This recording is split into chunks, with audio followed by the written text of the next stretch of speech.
चलिए पहला क्वेश्चन लेके चल रहे हैं आपके सामने ये वाला। इसने बोला कि आपको गुडविल कैलकुलेट करनी है, 4 साल का ईयर परचेज है, 5 साल का प्रॉफिट है, 9, 10, 11, 12, 12, 13 ऐसा करके हम लोग लेके चल रहे हैं, सारी इन्फॉर्मेशन साथ साथ लेके चलते हैं।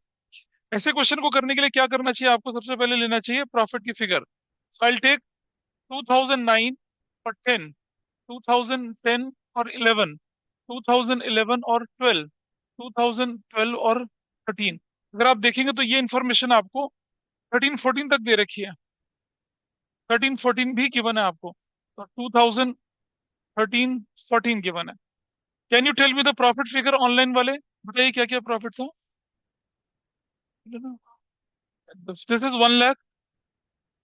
और दूसरे में क्या बोला गया? हाँ, 2 लाख। अगले में क्या बोला गया? 2,50,000। उससे अगले में क्या बोला गया? 1,50,000। उससे अगले में क्या बोला गया? 3 लाख। ऐसा करके आपके पास प्रॉफिट की फिगर है। बट ये प्रॉफिट की जो फिगर है इसमें बहुत सारी चीजें आपके साथ अब नॉर्मलिटीज के साथ हैं, कुछ एडजस्टमेंट्स भी हैं। क्या क्या एडजस्टमेंट्स हैं देखिए जरा। अब मेजर रिपेयर वर्क जो किया गया था 1 अक्टूबर 11 को, 1 अक्टूबर 11 मतलब 11 12 में किया गया था, 10,000 का था। Major repair work is capital expenditure. उसे आपने एसेट्स मानना था, जिसे आपने डेबिट कर दिया प्रॉफिट लॉस में, मतलब एक्सपेंस मान लिया, मतलब अपने प्रॉफिट को रिड्यूस कर लिया। How will we rectify that? हमें 11 12 में चले जाएंगे, प्लस कर देंगे कितना? 10,000। Will add 10,000। हमने अपने प्रॉफिट को 10,000 से रिड्यूस कर दिया था, एक्सपेंडिचर मान के, उसको रेवेन्यू एक्सपेंडिचर मान के उसे ऐड बैक कर देंगे। अब क्योंकि हमने उसे अपने प्रॉफिट में ऐड बैक कर लिया, तो अब हमारे लिए क्या बन गई? ये एसेट्स बन गई। प्रॉफिट्स तो निकल गया, it has gone, profit loss से निकल गया, it has gone to asset side. अब अगर ये एसेट्स बन गया तो उस पर डेप्रिसिएशन लगना चाहिए। तो आप देखें जरा, ये काम हुआ था अक्टूबर 11 में। तो 10,000 का रेट ऑफ डेप्रिसिएशन हमारे पास क्वेश्चन में बोला गया कितना है? 10% है। रेट रेट ऑफ डेप्रिसिएशन कितना बोले आपसे? 10% बोले। क्या बोले? रिटर्न डाउन वैल्यू मेथड में बोले। तो क्या करना है? 10,000 का 10%, क्योंकि अक्टूबर में क्या गया तो 6/12, वैल्यू कितनी आ गई? 500 आ गई। So you will write what? -500 लिखेंगे यहाँ पर। ये काम हो चुका है। लेकिन अब ये मशीन बन चुकी है, अब ये इसका डिप्रेशन अगले सालों तक भी जाएगा। पहले 10,000 था, ये 10,000 की वैल्यू थी, ऊपर माइनस डिप्रिसिएशन मैंने 500 किया। Now value is what? 9,500। यानी इस फाइनेंशियल ईयर में इसकी वैल्यू 9,500 है। रिटर्न डाउन वैल्यू मेथड है, तो क्या करेंगे? माइनस करेंगे डिप्रेशन कितना? 950 का। 9,500 का 10% 950 होता है। 950 माइनस कर दिया मैंने, तो मेरे पास वैल्यू आ गई 8,550। अब 8,550 पे कितना डिप्रेशन लगना है? 855 लगना है। वो डिप्रेशन आपका अगले फाइनेंशियल ईयर में चला गया 855। इस ट्रीटमेंट पर कोई डाउट? ये एक मुश्किल ट्रीटमेंट समझा जाता है, जिसको कि लोग रटते हैं, जिसका कि लोग लॉजिक नहीं समझते हैं। ऐसा एक्सपेंडिचर जो आपका मेजर नेचर का होता है वो कैपिटल एक्सपेंडिचर कहलाता है। मशीन की पूरी वायरिंग बदल दी, नई हो गई मशीन। आपने पूरी गाड़ी पर नया पेंट करा दिया, बिल्कुल सारे स्क्रैचेस वगैरह हटा के चमाचम गाड़ी नहीं बना दी। पूरी इलेक्ट्रिकल वायरिंग। आपने स्टीयरिंग बदल दिया, आपने क्लच बदल दिया, पूरा का पूरा सिस्टम बदल दिया, पूरा ब्रेकिंग सिस्टम पूरा बदल दिया। लग गया 1.5 2 लाख का खर्चा। अब आप देखेंगे। सर हाँ जी। सर प्लस क्यों करा है 10,000? क्योंकि 10,000 आपके क्वेश्चन में लिखा हुआ है कि it was repair work debited to profit and loss account. Profit and loss account में डेबिट का मतलब होता है आपने उसे एक्सपेंस मान लेना। हेलो। और एक्सपेंस यस सर। मानने का मतलब है कि हाँ। प्रॉफिट से माइनस कर दिया था आपने उसको, जबकि उसे प्रॉफिट से नहीं माइनस होना था, उसे एसेट साइड में जाना था, एसेट्स बोल के जाना था। तो क्या किया आपने? उसे एड बैक कर दिया। तो आपके ओके पास सर। पोस्ट एडजस्टमेंट हो चुकी है आपकी पूरी। पोस्ट एडजस्टमेंट होगी, जहां जहां इसका इंपैक्ट जाना था चला गया। Closing stock is over valued bye 5,000, क्या बताया था मैंने आपको? और कौन से साल में? 11 12 में। यहाँ क्लोजिंग स्टॉक ओवर वैल्यूड का मतलब होता है प्रॉफिट बढ़ गया। क्लोजिंग स्टॉक का प्रॉफिट के साथ सीधा रिलेशनशिप है। क्लोजिंग स्टॉक ओवर वैल्यूड मतलब प्रॉफिट बढ़ गया। ठीक करने के लिए क्या करना है? माइनस करना है। कैसे माइनस करना है? 11 12 में चले जाएंगे, माइनस कितना? 5,000 करेंगे। अब ये क्लोजिंग स्टॉक अगर इस साल का है तो अगले साल का क्या हो जाएगा? Opening stock. Opening stock over valued का मतलब क्या होता है? प्रॉफिट कम हो जाना। तो क्या करेंगे? इसको प्लस कर देंगे कितना? 5,000। क्लोजिंग स्टॉक पिछले साल का, इस साल का क्या बनेगा? Opening stock. ठीक कर रहे हैं भाई? शाबाश। ये बात भी होगी पूरी हमारी अब। We have done this part, ये part. Opening stock is under valued in 2010-11। 10-11 में ओपनिंग स्टॉक अंडर वैल्यूड है। ओपनिंग स्टॉक अंडर वैल्यूड मतलब प्रॉफिट पड़ गया। ये करने के लिए माइनस करना पड़ेगा, कौन से साल में माइनस करना पड़ेगा? 10-11 में चले जाएंगे यहाँ, माइनस करेंगे, कितना वैल्यू माइनस करेंगे? 20,000। माइनस कर दिया 20,000। अब जरा समझिए, अगर ये ओपनिंग स्टॉक इस साल का है तो इससे पिछले साल का क्या होगा? ये क्लोजिंग स्टॉक होगा, तो वहां जाके क्या करेंगे? उसको प्लस करेंगे 20,000 रुपया। कैसे? ये ओपनिंग स्टॉक ओवर वैल्यूड था, ये ओपनिंग स्टॉक क्या था आपका? ओपनिंग स्टॉक था अंडर वैल्यूड। पिछले साल क्या बन गया होगा? Closing stock under valued. Closing stock under valued का मतलब प्रॉफिट कम, ठीक करने के लिए प्लस कर दिया, तो ये फिगर भी आपकी एडजस्ट हो गई।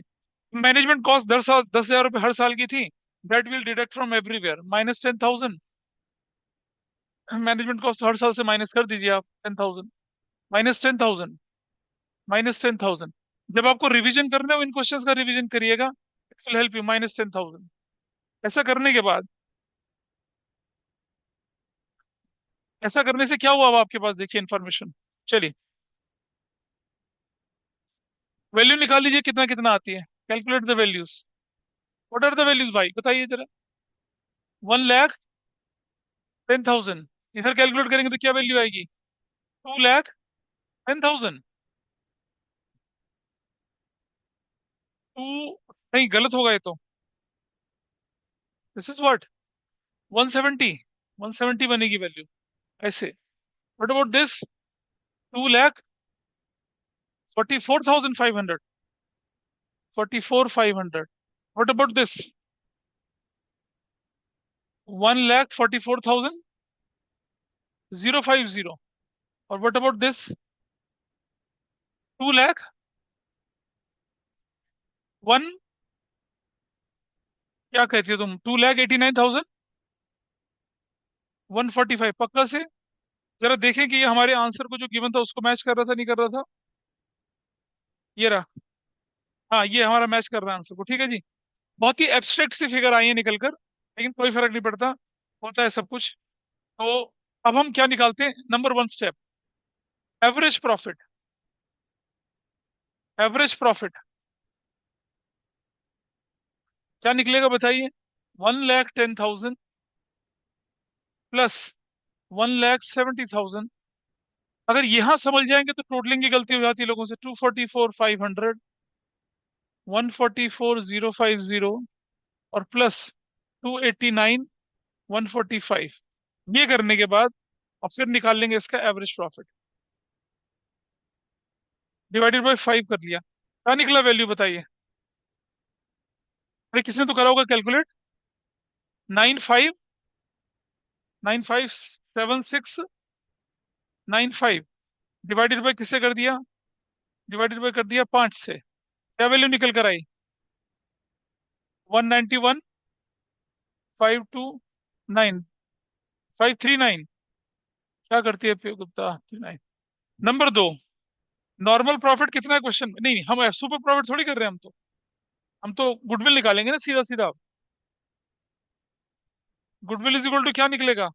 Average profit. Average profit into years purchase. What is average profit?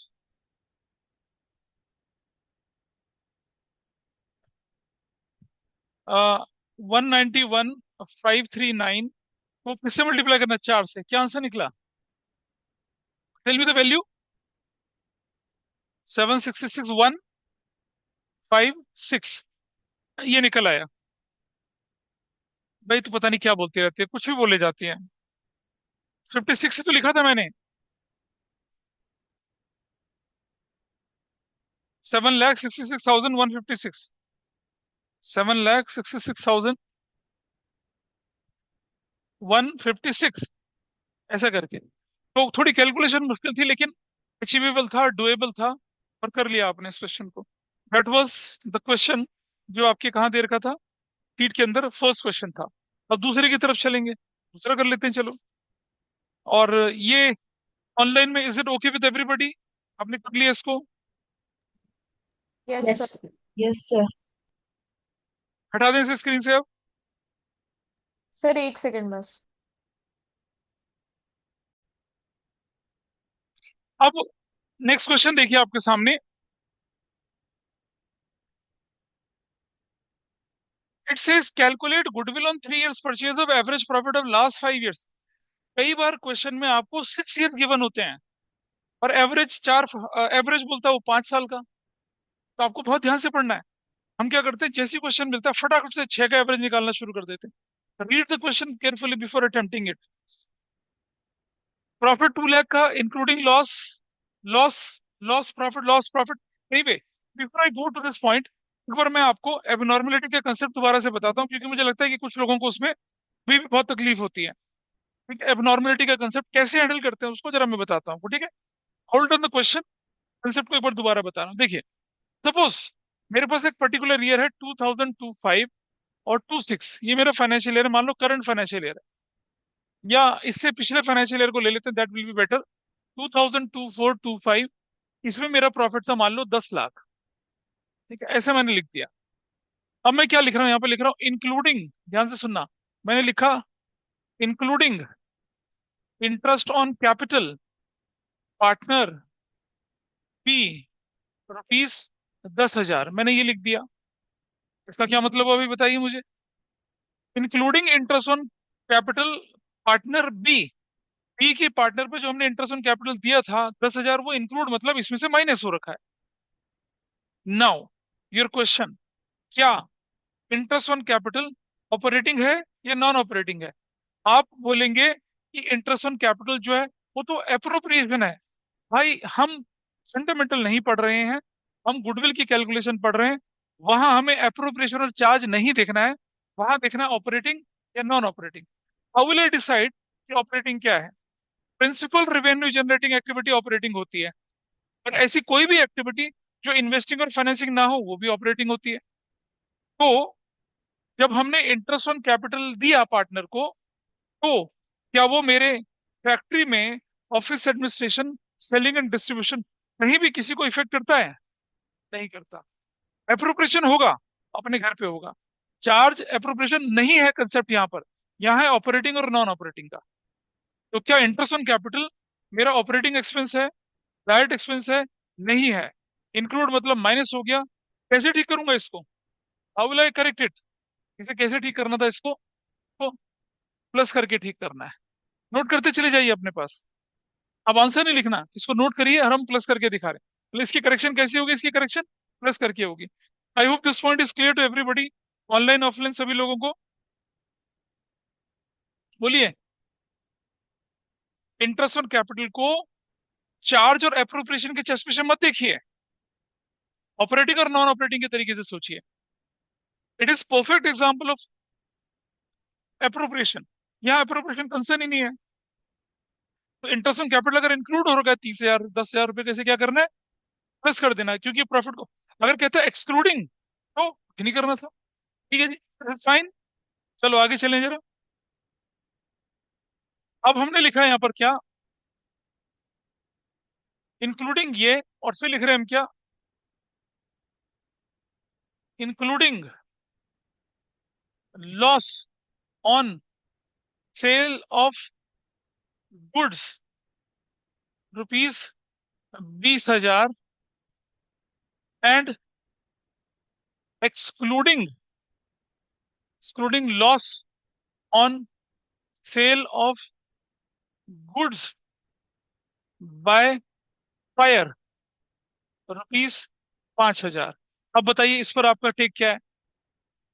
Including मतलब आपने ऑलरेडी माइनस कर रखा है, एक्सक्लूडिंग मतलब आपने ऑलरेडी माइनस नहीं किया। तो चलो पहला पॉइंट देखते हैं। Including loss on sale of goods, loss on sale of goods हमारे लिए ऑपरेटिंग होता है या नॉन ऑपरेटिंग होता है? बताइए। ऑपरेटिंग होता है, गुड्स को खरीदने बेचने में नुकसान होगा।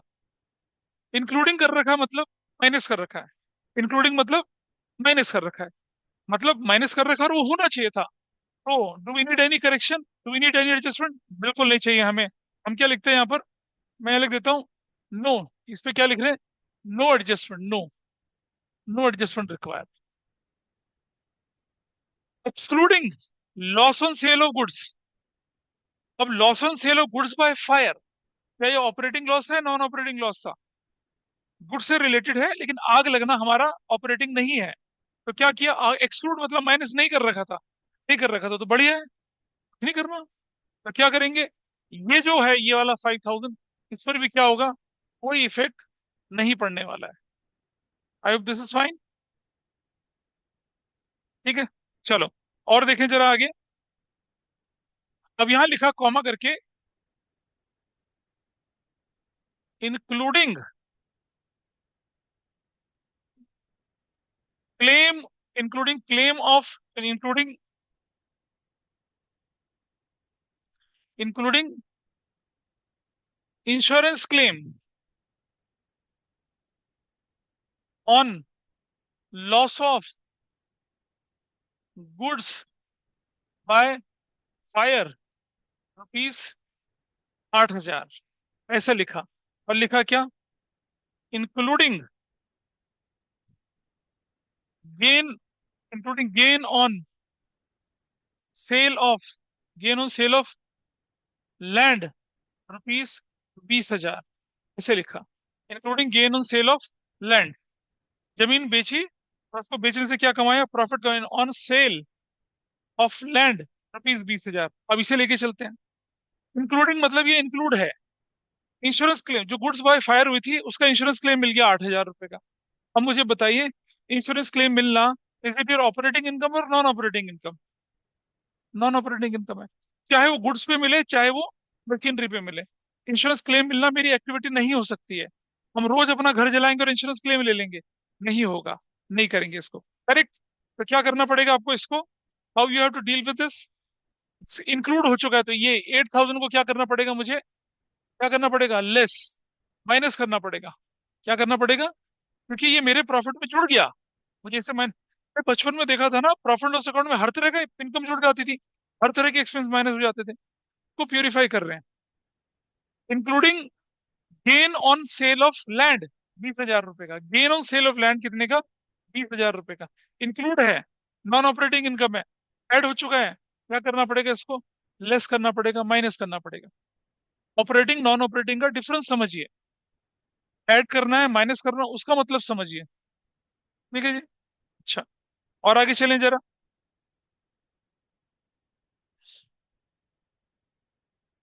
Excluding, excluding salary to partner C, rupees 20,000, and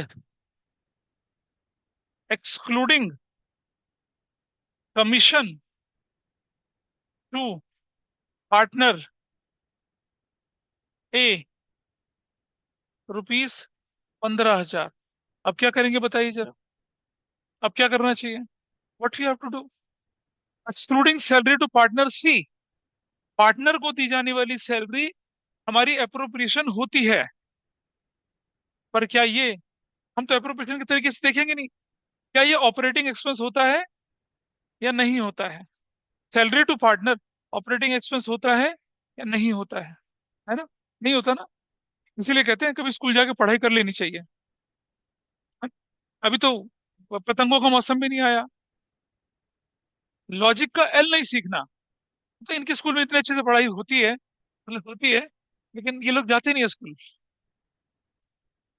जैसे आप यहाँ पढ़ाई हो रही है ना, वैसी पढ़ाई होती है, लेकिन ये लोग नहीं जाते हैं। ठीक है। और सोचिए अगर स्कूल जाएंगे तो इनके कॉन्सेप्ट की रिवीजन होगी, लेकिन नहीं, अकल के पीछे लट लेके पड़े हैं, नहीं पढ़ना हमने। अब जरा समझिए, अगर तुम किसी एम्प्लॉय को सैलरी दे रहे हो, एम्प्लॉय को सैलरी दे रहे हो, ऑपरेटिंग एक्सपेंस है। तुम पार्टनर को सैलरी तभी तो दोगे जब वो कुछ काम करेगा, प्रोडक्शन करेगा, सेलिंग करेगा, ऑफिस एडमिनिस्ट्रेशन संभालेगा, ऑपरेटिंग एक्सपेंस है। Interest on capital non operating है, सैलरी देना पार्टनर को, कमीशन देना पार्टनर को ऑपरेटिंग एक्सपेंस है। कमीशन क्यों दिया जाएगा पार्टनर को, सेल कर रहा है भाई। मैनेजर को कमीशन क्यों दिया जाएगा, प्रॉफिट जनरेट कर रहा है। तो पार्टनर को दिया जाने वाला सैलरी, पार्टनर को दिया जाने वाला commission is your operating expense. अब आपने क्या कर दिया, एक्सक्लूड कर दिया। एक्सक्लूड मतलब माइनस ही नहीं करा, माइनस नहीं करा तो क्या करेंगे ठीक करने के लिए, ये तो ऑपरेटिंग एक्सपेंस था। तो ये जो है पार्टनर को दी जाने वाली ये क्या करी जाएगी यहाँ से, लेस करी जाएगी, लेस। और ये जो 15,000 है ये भी क्या किया जाएगा यहाँ से, लेस किया जाएगा, लेस। ये ऑपरेटिंग एक्सपेंस है। एक्सक्लूड मतलब माइनस नहीं करे, दीजिए इनको माइनस। ऑपरेटिंग, नॉन ऑपरेटिंग का कंसेप्ट सीख रहे हैं। और चलिए आगे। अब हमने लिखा क्या यहाँ पर, आई थिंक ये जो ऑनलाइन में बैठे हैं वो समझ पाएंगे इसको। नियति वैदेही, आप लोगों को समझ में आ रहा होगा क्या हो रहा है।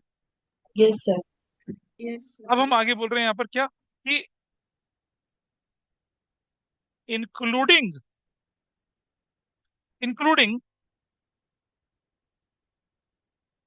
इंश्योरेंस प्रीमियम,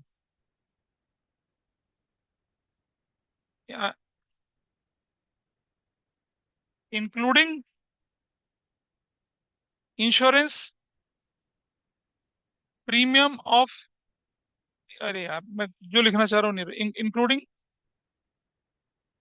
ध्यान से देखिएगा, including life insurance premium of manager ₹30,000 and of partner A ₹10,000। आपने फर्म के खर्चे से अपने मैनेजर का लाइफ इंश्योरेंस करा दिया, लाइफ इंश्योरेंस करा दिया मैनेजर का। ठीक है। अब जैसे रजत मान लो, बिजनेस के क्या है, मालिक हैं, और उनकी मैनेजर जो है, उनके साथ इनकी घनिष्ठता है, बहुत मित्रता है, थ्रेड ऑफ अफेक्शन बंधी हुई है। ये जानते हैं कि अगर वो नहीं रहेंगे तो इनके जीवन में सूनापन आएगा। ठीक है, तो इन्होंने क्या किया कि लाइफ का इंश्योरेंस करा दिया। लो प्रिय, अब हमने तुम्हारे जीवन का क्या करा दिया, बीमा करा दिया। ठीक है, मैनेजर बड़ी खुश गदगद हो गई। ठीक है, लॉयलिटी और बढ़ गई उसकी रजत के प्रति। ठीक है, पार्टनर ये कहता है, अबे ये क्या है, मैनेजर का तूने इंश्योरेंस करा दिया, मैं मर जाऊं तो कुछ नहीं, अरे तू तो ब्रो है भाई, तो तेरा भी करा देते हैं। उसका भी करा दिया, करा तो दिया उसने, बिजनेस के पैसे से करा दिया। अब बताइए इंक्लूडिंग है, क्या करेंगे बताइए।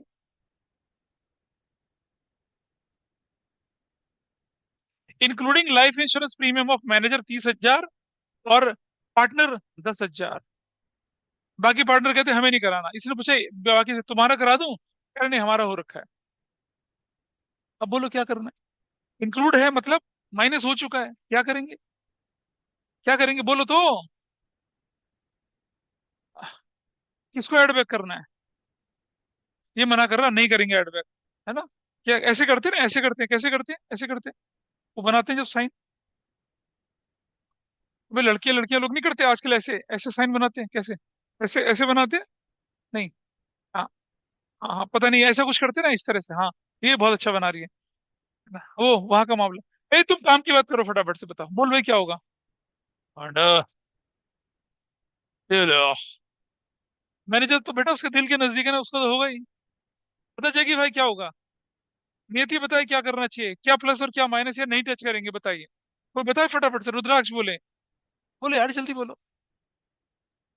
सर ऐड होएगा। ये कह रहे ऐड होगा, जरा समझिए। Life insurance of a manager operating expense.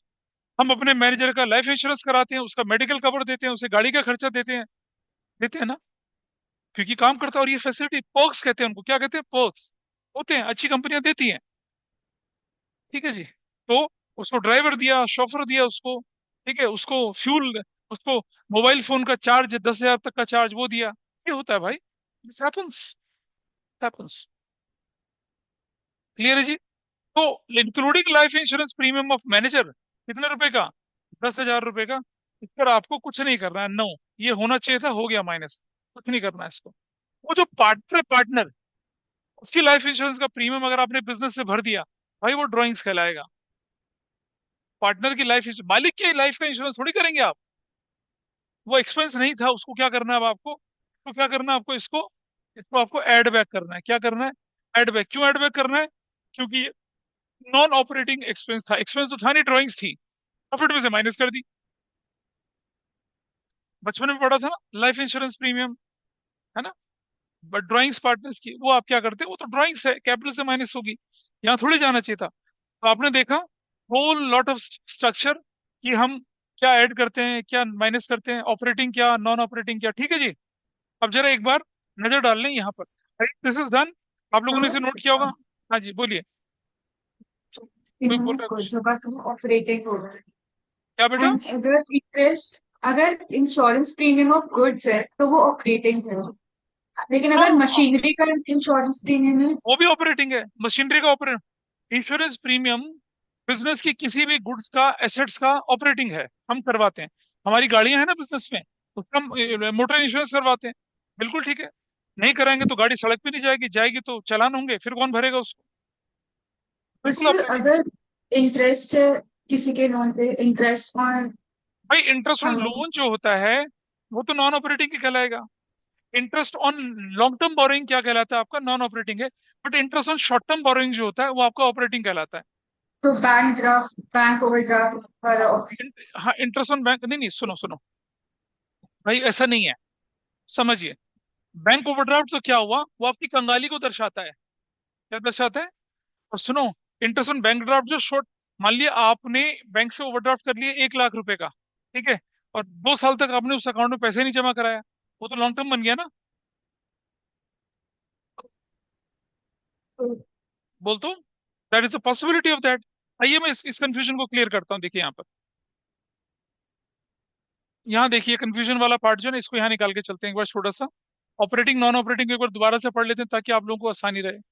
यहाँ देखिए, ये सारे लिखे हमने। क्या? Interest on loan long term, interest on partners capital, interest on loan advance by partner, any compensation paid to employees, employee retrenchment compensation, employee को भगा दिया, नौकरी से धक्के मार के निकाल दिया, जो कंपनसेशन दिया वो नॉन ऑपरेटिंग है। वॉलेंट्री रिटायरमेंट कंपनसेशन, एम्प्लॉय बोल रहा है कि 50 साल की सर्विस के बाद मैं अब नौकरी छोड़ रहा हूँ, हमने कहा छोड़ जाओ। तो जब वो वीआरएस लेते हैं ना, वॉलेंट्री रिटायरमेंट स्कीम, उससे हम उनको क्या देते हैं? कंपनसेशन देते हैं। बार बार थोड़ी होता है वो।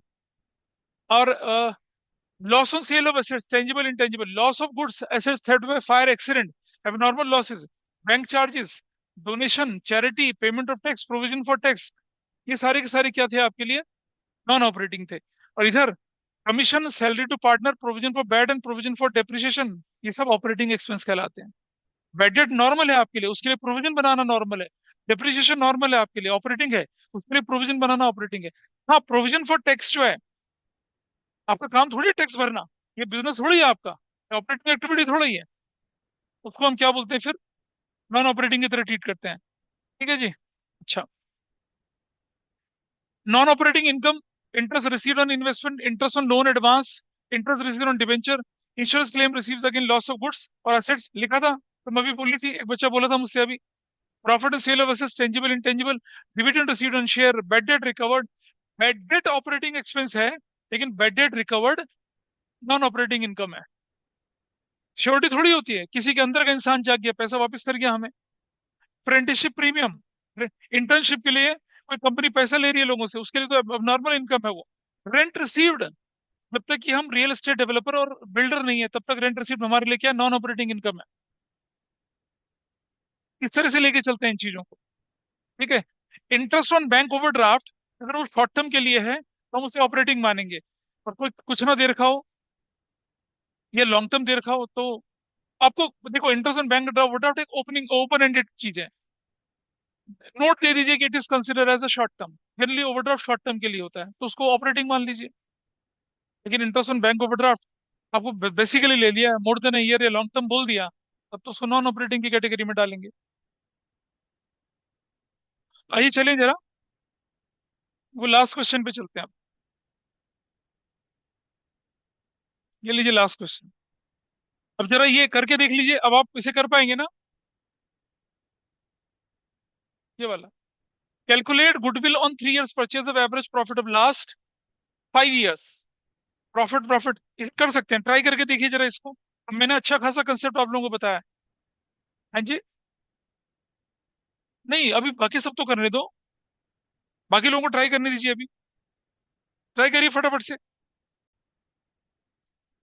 हम पहले क्वेश्चन को पढ़ लें कि हमारे पास 2009-10 है, हम पहले फिगर लिख लेते हैं सारी की सारी इसकी। 2009-10 पहला साल 2009-10 है।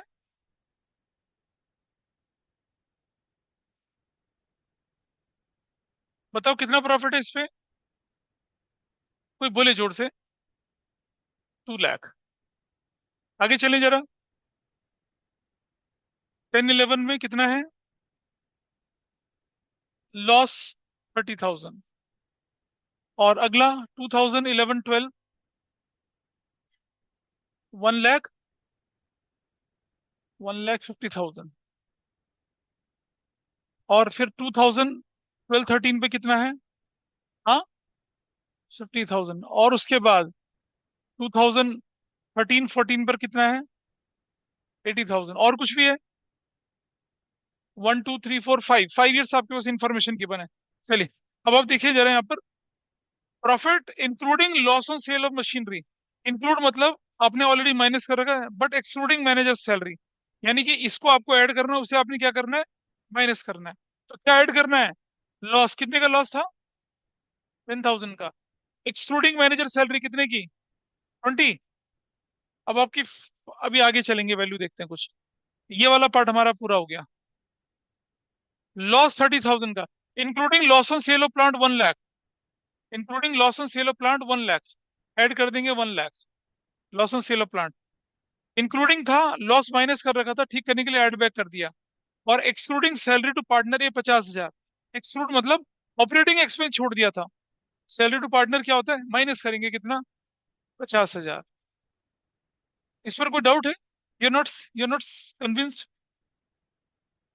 थोड़ा और आगे चले, ये पार्ट कर दिया। प्रॉफिट 150 का, excluding insurance claim received 40,000। Insurance claim receive है, एक्सक्लूड है, नॉन ऑपरेटिंग इनकम है, कुछ नहीं करना। क्लेम रिसीव होना, चाहे गुड्स पे क्लेम मिल जाए, चाहे एसेट्स पे क्लेम मिल जाए, नॉन ऑपरेटिंग इनकम है। Including wages paid to employees, employee को वेजेस पेड करा, डायरेक्ट एक्सपेंस है, कोई फर्क नहीं पड़ता। Excluding loss on sale of goods, loss on sale of goods exclude मतलब ऑपरेटिंग लॉस माइनस नहीं करा था, तो क्या करेंगे इसको ठीक करने के लिए, माइनस कितना, 30,000।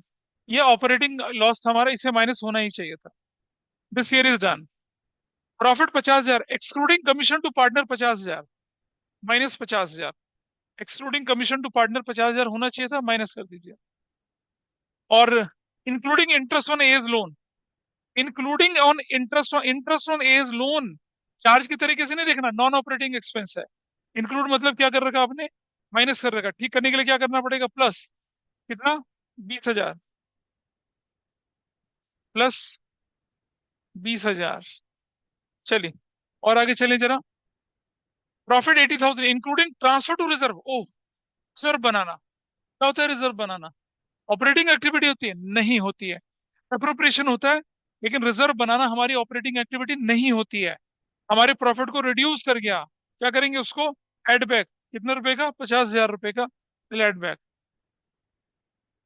चलो जी और आगे चले। Excluding provision for doubtful debt, ये तो ऑपरेटिंग है, कितने का, हाँ 40,000। अब ऐसा करके हम अपनी इंफॉर्मेशन को प्यूरिफाई करते हैं। What is the final value here, 190। What is final value here, हाँ 20,000। और आगे चले, 120। और आगे चले, हाँ 20,000। और आगे चले, 19, 90,000। भाई टोटल कर लो कितना आया इसका, 4,40,000। चलिए step number 1, average profit. Average profit कितना बनेगा, 440 ÷ 5 कितना बन गया, 88,000। स्टेप नंबर 2, गुडविल क्या बनेगी, फॉर्मूला जरूर से लिखेंगे, average profit into years purchase. तो 88,000 क्या ईयर्स परचेज है बताइए, सी क्या वैल्यू आ गई, 264,000। That's your answer. अभी कितने लोग ठीक कर पाए थे अपने आप, 1 2 3 4 5 6 7 8, बाकी तो अच्छा धीरे धीरे उठ रहे हैं आप, बहुत बढ़िया। ये कौन सा एग्जाम्पल था आपका, ऑनलाइन में नोट कर लें इसको पहले, तब तक हम आगे चलेंगे आगे। अब आइए अगले क्वेश्चन पर। ये सबसे खतरनाक है, प्राण घातक, संकट मोचक, संकट मोचक तो नहीं बोलेंगे, लेकिन इसमें क्या कर रखा है, आपने हिंदी में कहावत सुनी होगी, करेला वो भी नीम चढ़ा। करेला कड़वा होता है ना, उसके ऊपर नीम की लेप लगा दो, डबल कड़वा हो जाता है, वैसा है। एक तो इसमें उल्टे पुल्टे आइटम, फिर उसके साथ वेट्स भी दे दिया। तो बच्चा क्या करता है कि पहले वेट्स मल्टीप्लाई करता है, नहीं, पहले आप प्रॉफिट की फिगर को प्यूरिफाई करेंगे, फिर वेट के साथ मल्टीप्लाई करेंगे, ये आपको काम करना है। देखिए 14, 15, 16 आपको बोला है weighted average of last 5 years, 1, 2, 3, 4, अबे पांचवा साल कहाँ है? हाँ, ये क्या हो गया? पांचवा साल दिख रहा है किसी को? देखें जरा आंसर में पांचवा साल दिख रहा है? 1, 2, 3, 4, करेक्शन कर लीजिए ऊपर, लास्ट 5 ईयर नहीं है, लास्ट 4 ईयर ही हो गए, last 4 year, it will be last 4 years, ये 5 लिखा हुआ है। सर इसमें एक हाँ जी। साल के प्रॉफिट को जीरो कंसिडर करके फिर नहीं डिवाइड नहीं बाय नहीं नहीं नहीं नहीं फाइव। नहीं, ऐसा नहीं, ऐसा नहीं, बिल्कुल नहीं, गलत क्वेश्चन, गलत है वो, ये नहीं होना। लास्ट 4 ईयर्स का होना है, 5 ईयर का नहीं होना ये। इन्फॉर्मेशन 4 साल की है, 5 साल की नहीं होती। हाँ, अगर आपके पास 6 साल की इन्फॉर्मेशन होती, लास्ट 5 ईयर बोलता तो चलता था ये। 5 ईयर की इन्फॉर्मेशन होती, लास्ट 4 ईयर करता। अगर मैं यहाँ इन्फॉर्मेशन 5 साल की देता, फिर यहाँ लास्ट 4 ईयर करता तो भी चलता, लेकिन एक साल हवा में थोड़ी हाँ, जब आप एडमिशन चेंज इन पीएसआर पढ़ते ना, 4 साल की इन्फॉर्मेशन दे रखी होती है, और 1 साल का प्रॉफिट बैलेंस शीट में गिवन होता है। वहां जैसे मान लो profit and loss undistributed liability side में दिखेगा, तो बैलेंस शीट में प्रॉफिट लॉस दिखता है, और 4 साल की इन्फॉर्मेशन एडजस्टमेंट में दे रखी होती है, अब 5 ईयर बनता है वहां, ऐसा करके। लेकिन यहाँ ऐसा नहीं है। चलिए देखिए, 1 दिसंबर 2016 को सर मेजर रिपेयर, हाँ। सर अगर क्वेश्चन में 5 साल का प्रॉफिट दिया हुआ और लास्ट 4 इयर्स पूछा हो तो कौन से 4 इयर्स लेते हैं? तो ये लेंगे, ये वाली यहां से शुरू करते हैं, 1, 2, 3, 4, मोस्ट रिसेंट से शुरू करते हैं।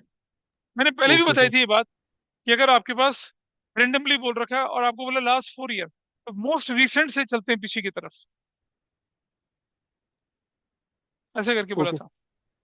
अगर क्वेश्चन में ये ना बताया जाए कि स्टॉक ओपनिंग है या क्लोजिंग है, तो कौन सा लेके चलेंगे, उसे क्लोजिंग स्टॉक लेके चलेंगे, ठीक है जी, ऐसा करके।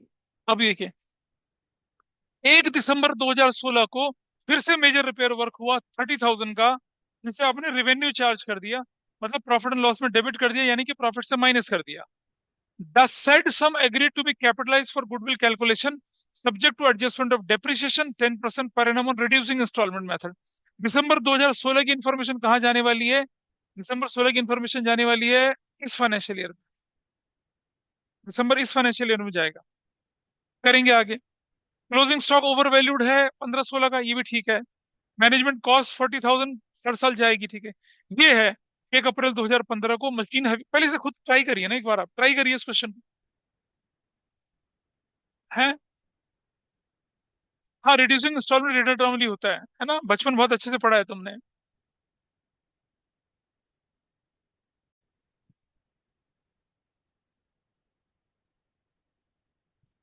लीजिए आप इंफॉर्मेशन बताइए मुझे, ये एग्जांपल कौन सा था आपके पास? थ्री। इंफॉर्मेशन मुझे बताइए, अलग अलग कौन कौन से साल हैं आपके पास, बताइए। 2014, 15, उसके बाद 2015, 16, उसके बाद, और 2017 और 18, ये आपके पास फाइनेंशियल ईयर है। These are the financial year, correct. चलो, अब हमें क्या करना है भाई, इंफॉर्मेशन देखिए क्या क्या दे रखी है आपके पास। प्रॉफिट बताइए पहले हर साल का। वेट्स अभी नहीं लगाने, वेट्स तो जब करेक्टेड प्रॉफिट के बाद वेट्स लगते हैं। अगर आप पहले वेट्स लगाओगे तो पता नहीं क्या क्या हो जाएगा। तो इंफॉर्मेशन प्रॉफिट कितना था? 1,01,000, वेरी गुड, आगे 1,24,000, और आगे सिर्फ 1 लाख, और 1,40,000, और बस, ये आपके पास इंफॉर्मेशन है, ठीक है जी। चलिए अब एक एक करके इस इंफॉर्मेशन को किल करते हैं। 1 दिसंबर को मेजर रिपेयर हो गई थी प्लांट, 30,000 रुपए की, जिसे आपने रेवेन्यू, मतलब इसे एड बैक करना है, सीधी सी बात है। और फिर इस पर डेप्रिसिएशन भी लग जाना है। तो करके क्या करना है ना, डेप्रिसिएशन कितना ऐड करना है और कौन से साल में, 2016-17 में। कितना ऐड करूंगा बताइए? 30,000, 30,000, 30,000, है ना। और डेप्रिसिएशन कितना माइनस होगा, तो मुझे बताइए। अब आप बोलेंगे ना मशीन तो दे ही नहीं रखी, अरे यही तो होती है मशीन। 30,000, डेप्रिसिएशन का रेट कितना है? 10%। 10%, 10/100। और क्या करेंगे 10% इंटू दिसंबर, जनवरी, फरवरी और मार्च, कितना महीना? 4 महीना। तो 4/12 क्या निकल आएगा बताइए? हाँ, 1,000। अब आपकी मशीन कितने की हो गई? 29 की। 30,000 की मशीन थी, 1,000 का डिप्रेशन। मेरे से पूछो पड़ोसन उतनी।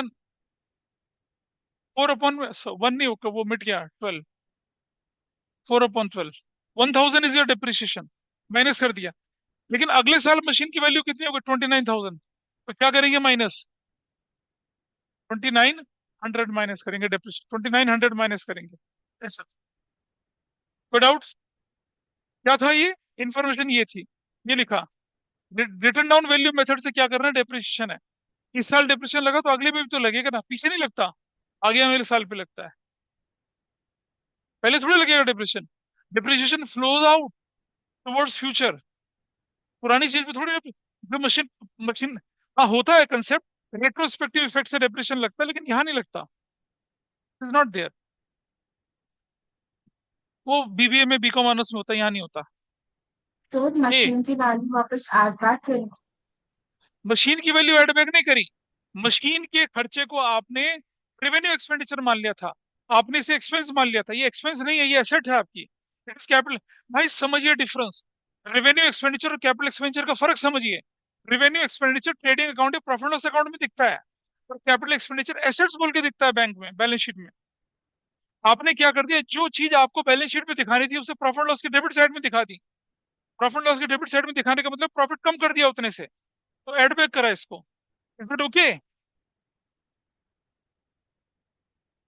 अरे भाई बता भाई, जो डाउट पूछता है यस तो नो तो करा करो। Yes yes yes. Closing stock, 15-16 का closing stock, over valued. Closing stock के ओवर वैल्यूएशन का मतलब क्या होता है जानते हैं? प्रॉफिट बढ़ जाना। फिर करने के लिए क्या करना पड़ेगा? माइनस। 15-16 में जाके हमें माइनस करना पड़ेगा। 15-16 की फिगर है यहाँ पर, माइनस कितना? हाँ, 12,000। और अगर ये 12,000 यहाँ से माइनस करा क्लोजिंग स्टॉक, तो अगले साल क्या हो जाएगा ये? ऐड। क्यों ऐड करा? क्योंकि अगले साल का ये ओपनिंग स्टॉक है, पिछले साल का क्लोजिंग स्टॉक अगले, जो हो गया उसका उल्टा, क्योंकि वही हो जाएगा। देखो कैसे बन जाएगा यहाँ। अगर ये क्लोजिंग स्टॉक ओवर वैल्यूड है तो अगले साल opening stock over valued. Opening stock over valued का मतलब प्रॉफिट कम, एड बैक कर दिया। This figure is done. Management cost cover करने के लिए 24,000 हर साल से जाना है, हर साल से 24,000 जाएगा। -24,000, -24,000, -24,000, माइनस। ये पिछला फिगर कितने का था? 20, -24,000। एवरी ईयर आपने क्या कर दिया, इसे माइनस कर दिया। ये भी हो चुका है। अब ये है नया कॉन्सेप्ट। 1 अप्रैल को एक मशीन जिसकी बुक वैल्यू 10,000 थी, उसको आपने 11,000 में बेच दिया। एक मशीन जिसकी बुक वैल्यू क्या थी? 10,000 थी, तो आपने क्या कर दिया? उस 10,000 वाले को क्या कर दिया आपने? 11,000 में बेच दिया। Proceed. Understand, understand the word. अगर मैं बोलता, प्रोसीड का मतलब होता है कॉस्ट प्लस प्रॉफिट। प्रोसीड का मतलब वो होता है सिर्फ प्रोसीड। यहाँ क्या 3 गलतियां हो सकती थी। पहली गलती कि आपने 10,000 को अपने प्रॉफिट में मिला दिया, या बोलते कि प्रॉफिट को प्रॉफिट एंड लॉस में डाल दिया। फिर क्या बोल रहा है कि प्रोसीड को डाल दिया। मेरा 3 पॉसिबिलिटीज कि आपने 10,000 की जो मशीन की कॉस्ट थी उसे इनकम मान लिया, नहीं मानना चाहिए था। या फिर आपने profit on sale of machinery, वो भी एक नॉर्मल गेन है, उसे भी जोड़ दिया, वो नहीं मानना चाहिए था। हमारे पास शब्द क्या है? प्रोसीड है। प्रोसीड का मतलब होता है मशीन की वैल्यू और उस पर होने वाला प्रॉफिट, दोनों को मिला के आपने क्या कर दिया? क्या कर दिया? दोनों को मिला के wrongly credited to profit loss account. आई बात समझ में? तो 10,000 की मशीन और 1,000 का प्रॉफिट, यानी कि 11 के 11,000 आपने क्या कर दिए? प्रॉफिट लॉस की क्रेडिट साइड में डाल दिए। ठीक है जी। तो कैसे ठीक करेंगे, यहाँ देखिए कौन से फाइनेंशियल ईयर में हुआ था ये हुआ था 1 अप्रैल 15 को, यानी 1 अप्रैल 15 ये रहा, इसमें इसमें 1 अप्रैल 15 ये वाले फाइनेंशियल ईयर में। तो अब क्या करना चाहिए आपको यहाँ पर, ये वाले फाइल में क्या करना चाहिए यहाँ बताइए, प्लस, नहीं माइनस, -11,000 यहाँ से आपने क्या कर दिया, माइनस कर दिया, दिस इज फाइन। आपने इस मशीन को क्या मान लिया था, नॉर्मल सेल की तरह ट्रीट कर दिया था, मतलब आपने इसे इनकम मान लिया, और मशीन तो बैलेंस शीट से माइनस ही नहीं करी। जब आप इसे ऑर्डिनरी सेल मान रहे हो तो क्या हुआ, मशीन तो खत्म, मशीन तो टच ही नहीं हुई, वरना क्या होता, मशीन से माइनस होती और 1,000 का प्रॉफिट जाता आपका। तो आपने मशीन को तो मशीन माना ही नहीं, आपने इसे ऑर्डिनरी सेल्स मान लिया, प्रॉफिट में जोड़ दिया। तो प्रॉफिट में से तो माइनस कर दो 11,000, 10,000 की मशीन की वैल्यू और 1,000। ठीक है। अब वो जो मशीन थी, जो मशीन नहीं मानी थी आपने, मशीन मान रखी थी जिससे मशीन निकाली नहीं थी, उसका डिप्रिसिएशन भी तो चार्ज हुआ होगा। कितने साल तक डिप्रिसिएशन चार्ज हुआ होगा, 3 साल तक। वो डिप्रिसिएशन एड बैक करेंगे ना, क्योंकि मशीन तो चली गई आपके पास से। अरे भाई, जब देखो, अगर आपको पता चला मशीन बिक गई, तो बिकी हुई मशीन में डिप्रिसिएशन लगता ही नहीं है जो, लेकिन आपकी बुक्स में तो मशीन बिकी नहीं, आपकी मशीन में तो गुड्स बिकी। आपने मशीन की सेल को ऑर्डिनरी सेल मान लिया ना, तो आपके हिसाब से तो गुड्स बिकी, लेकिन हुआ क्या था, मशीन बिकी थी, मशीन तो आपने बेची नहीं। अगर मशीन बिकती, बैलेंस शीट की एसेट साइड से मशीन भी निकल जाती ना, मशीन तो निकली नहीं, पैसा आपने प्रॉफिट में जोड़ दिया। तो जब मशीन बिकी नहीं, तो उसमें डिप्रिसिएशन चार्ज हुआ होगा ना 3 साल तक का, वो तो वापस लेना है, गलत चार्ज हो गया वो तो कैसे वापस लेंगे जरा देखिए। 10,000 पर डिप्रिसिएशन कितना है, रिड्यूसिंग इंस्टॉलमेंट मेथड से। तो कौन से साल से, अरे मशीन बेची कब थी ये, 1 अप्रैल को, शुक्र है 1 अप्रैल को बेची, वरना अक्टूबर को नवंबर में बेचते तो और गड़बड़ हो जाती। इस फाइनेंशियल ईयर में क्या करेंगे, प्लस कर देंगे, कितना डिप्रिसिएशन, 1,000। अच्छा जी। और इस फाइनेंशियल ईयर में क्या ऐड करेंगे, प्लस 900। इस फाइनेंशियल ईयर में क्या ऐड करेंगे, 810। Is it okay, reducing installment method है, पहले 10 की हुई होगी मशीन, फिर 9 की हुई होगी, फिर 8100 की हुई होगी, 10-10% करके। अब आप निकाल लीजिए करेक्ट फिगर कितनी है आपकी, फिगर, हाँ 77,000। इससे करेक्ट फिगर क्या है, 78,000। इसकी करेक्ट फिगर क्या है, बोलो, 1,70,000, 117,900। इसकी करेक्ट फिगर क्या है, बोलो, नहीं बता रहा कोई।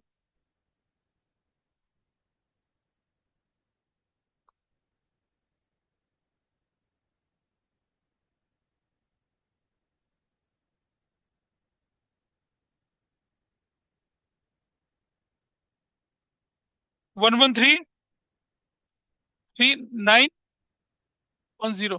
इस पर 1 2 3 4 लगा हुआ है, ऐसे ही लगा हुआ है, 1 2 3 4। इसका प्रोडक्ट निकाल लीजिए, कितना कितना आता है प्रोडक्ट, जगह कम है थोड़ी सी, प्रोडक्ट निकाल लीजिए कितना कितना आता है। What is the product here, 77,000 ही रहेगा इसका प्रोडक्ट। ठीक है जी। इसका प्रोडक्ट कितना बन गया, कैलकुलेट करो यार फटाफट से। 1,56,000। इसका कितना बनेगा, व्हाट अबाउट दिस, 3,53,700। इसका कितना बनेगा, 4,55,600। ठीक है। अब आप देखिए, वेटेड एवरेज प्रॉफिट ऑन ये 640 है,